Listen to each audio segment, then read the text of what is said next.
Jelang akhir masa jabatannya, Presiden Jokowi semakin sering mendapatkan serangan, termasuk dari kelompok yang dulu mendukungnya. Mereka merasa dikhianati dan kini menyerang Jokowi tanpa henti. Mengapa fenomena ini terjadi? Podcast Cokro TV bersama Fahri Hamzah mengurai hal tersebut secara terang benderang. Fahri Hamzah yang dulu tukang kritik Jokowi menjelma jadi sosok yang membela Jokowi habis-habisan. Diketahui Jokowi sebentar lagi selesai pada 20 Oktober 2024, namun belakangan rangkaian serangan yang lumayan masif terhadap Jokowi dan keluarganya. Mulai dari Mahfud MD ikut-ikutan sebut Jokowi itu Mulyono, ramainya isu Fufu Fafa, hingga Jet Kaesang. Serangan-serangan tersebut bisa dikelompokkan menjadi beberapa jenis nih. Ada yang basisnya itu kebencian alias memang dasarnya tak suka dengan Jokowi dan keluarganya. Ada basisnya karena kekalahan pemilu, sebut saja kelompok pendukung Anies Baswedan. Kekalahan ini yang kemudian menjadi energi yang masih tetap menyerang Jokowi. Kelompok ketiga basisnya karena faktor merasa dikhianati oleh Jokowi.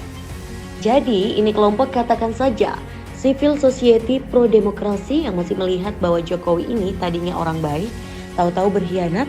Jadi ini sesuatu yang mereka merasa ini harus diserang.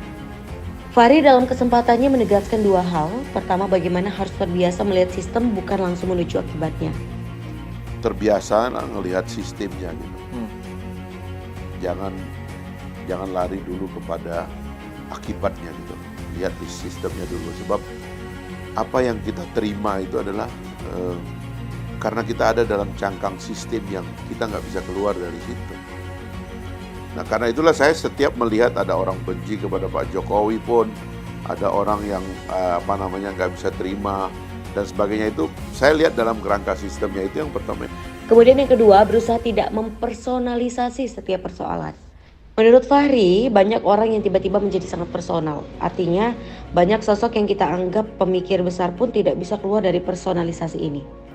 Tiba-tiba ada pejabat menjadi sinis, ya. Bahkan kayak Pak Mahfud nyebut Pak Jokowi pun dengan Mulyono dan agak kasar lah belakangan ini. Menurut saya itu pribadi. Jadi ada wilayah pribadi dia yang kena serang, yang itu kemudian dia sulit terima. Gitu. Memang orang tuh sulit nyari orang yang kalau diserang pribadinya itu biasa-biasa saja. Karena yang kalau kita belajar dari kedewasaan pemimpin kan, termasuk dalam agama Islam itu pemimpin agama ya. Nabi itu kan masalah dia itu kan dia nggak pernah tersinggung kalau masalah pribadinya kan. Dia cuma cemburu kalau agama kan, kira-kira begitu kan. Betul. Tapi pribadi itu sama sekali tidak bergeming dia. Jadi, nah saya kira ini yang terjadi di kawan-kawan kita itu tadi. Satu, personalisasi. Yang kedua, nggak lihat gambar besar. Loh, ini gambar besar, ini semua normal kok sebagai akibat dari sistem yang ada. Bahwa kita kemudian sebelum-sebelumnya nggak kritik sistem ini karena kita dapat untung. Tapi begitu kita rugi, kita marah-marah kepada individunya. Padahal sebelumnya kita juga dapat untung. Ini yang misalnya para pengkritik Pak Jokowi dan yang kemudian sebelumnya adalah para pendukung Pak Jokowi, terus tiba-tiba jadi kayak militan, kayak gelap mata gitu. Menurutnya, para pembenci Jokowi saat ini juga harus mengkoreksi dirinya sendiri lantaran mereka berada pada sistem yang sama. Fahri, sentil elit doyan konflik. Partai Gelombang Rakyat atau Gelora menggelar diskusi bertajuk Melepas Jokowi Menyambut Prabowo Menyongsong Indonesia Maju yang disiarkan lewat YouTube Rabu 25 September. Wakil Ketua Partai Gelora Fahri Hamzah yang turut serta sebagai pembicara menegaskan bahwa tema diskusi ini mencerminkan situasi politik terkini. Dan kita sedang membicarakan salah satu tema yang paling penting dalam kehidupan kita berbangsa dan bernegara.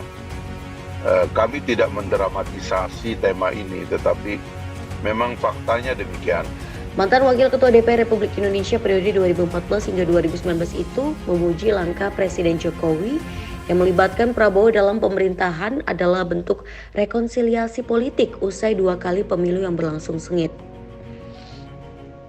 Atas kebijaksanaan Jokowi tersebut, Fahri pun tidak heran jika hasil survei Poltreking terbaru menunjukkan tingkat kepuasan masyarakat terhadap kinerja Presiden Jokowi mencapai 86,5%. Menurutnya, angka tersebut membuktikan bahwa masyarakat mendukung keputusan-keputusan yang diambil Jokowi termasuk soal rekonsiliasi. Banyak orang yang tidak mau terima hasil-hasil ini, tapi kita sebagai bangsa yang bersyukur, kita harus mau mengakui bahwa ada kebesaran jiwa dari para pemimpin yang akhirnya menyatukan kita, menggabungkan kita, dan menciptakan approval dari rakyat. Saya barusan membaca polling terakhir dari poll tracking tadi pagi, approval rate Pak Jokowi hari ini 86,5%. Jadi sudahlah, kita ini elit nih omong kosong, banyak yang ngawur, hanya pingin konflik nggak jelas alasannya, ya kan? Sementara masyarakat itu senang dengan apa yang sudah diputuskan oleh Pak Jokowi dan juga senang dengan hasil yang terjadi pada Pilpres yang lalu, yang artinya ide keberlanjutan dan rekonsiliasi adalah tema kita ke depan. Motif terselubung Partai Gabung Prabowo. Wakil Ketua Partai Gelora Fahri Hamzah menaruh kecurigaan terhadap beberapa partai politik yang ingin bergabung dengan pemerintahan mendatang. Menurut Fahri, bergabungnya parpol yang pada Pilpres kemarin berseberangan dukungan berpotensi memecah belah persatuan yang sudah terjalin antara Prabowo Subianto dan Presiden Joko Widodo. Fahri menyebut ada indikasi beberapa pihak berupaya mengganggu soliditas kepemimpinan Prabowo dengan cara seperti menyingkirkan Gibran Rakabuming terlebih dahulu. Sikap ini dinilai Wakil Ketua DPR Republik Indonesia periode 2014 hingga 2019 menunjukkan niat berkoalisi yang tidak tulus. Saya ingin menggarisbesarkan poin ini karena saya ada kecurigaan, kami ada kecurigaan terus terang aja. Banyak yang sekarang ini bergabung motifnya bukan untuk bersatu. Tapi paling tidak mereka dua punya motif yang menurut saya harus dihindari. Yang pertama adalah motif untuk memecah persatuan yang sudah muncul di antara Pak Prabowo dan Pak Jokowi. Menurut saya kita tidak bisa berkoalisi dengan kelompok yang ingin memecah apa yang sudah solid. Ada yang ingin mengganggu kepemimpinan Pak Prabowo dengan menyingkirkan Mas Gibran terlebih dahulu misalnya di tengah jalan. Ini adalah niat-niat berkoalisi yang tidak ikhlas. Kalau mau ikhlas, terima hasil pemilu, nyatakan hasil pemilu, ungkapkan terima kasih kepada Pak Prabowo dan Pak Jokowi yang telah mempersatukan kita, dan akui bahwa kepemimpinan Pak Jokowi dalam memimpin kita selama ini ada banyak keberhasilan yang harus kita terima. Baru kita bisa bergabung. Kalau itu tidak dilakukan, itu agak sulit bagi kita gitu.